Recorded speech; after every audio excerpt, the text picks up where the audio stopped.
How y'all doing? My name is Sam, but I prefer to be called Dred Scott. I took that name from my bigger brother when he died a few years ago.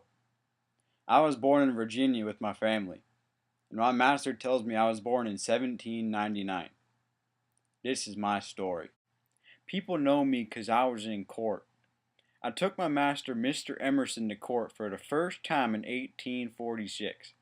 But before that, my master was Mr. Peter Blow.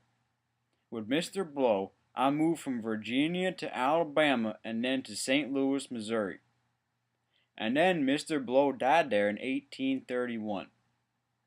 And then I was bought by Mr. John Emerson, who was a surgeon in the Army. He took me to Illinois, which was a free state. And then we moved to the Wisconsin Territory. And there, I met my beautiful wife, Harriet. And a few months after that, my master was moved down south again to Louisiana.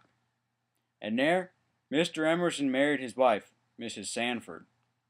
While my wife and I were making our journey down to the Emerson plantation, Mr. Emerson died. And then they transferred Mr. Emerson's ownership of myself to his wife's brother, Mr. John Sanford. But at this point, since I had gone north to a free state, I figured that I earned my freedom. I didn't want to disrespect Miss Emerson, so I tried to buy my freedom from her for a whole $300, for which I worked for my whole life.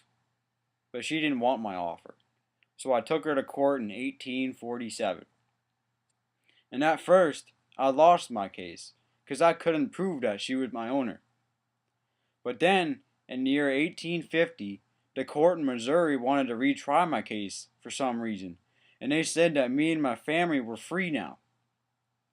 But for some reason, they had to keep retrying it, and eventually it went to Supreme Court, which really wasn't fair because most of them owned slaves at the time. But they wanted to find out if I was a citizen, and if I was able to go to court. The justice, Mr. Roger Taney, ruled that since I was a nigger, I was no citizen and had no right to go to court. So they sent me back to Miss Emerson. But a few weeks later, my wife and I was bought by a new master who was Mr. Blow's son. Thank the Lord for that, man. He bought my wife and I just to set me free. Bless his heart. And that's how I came to be today. Thank y'all and God bless you.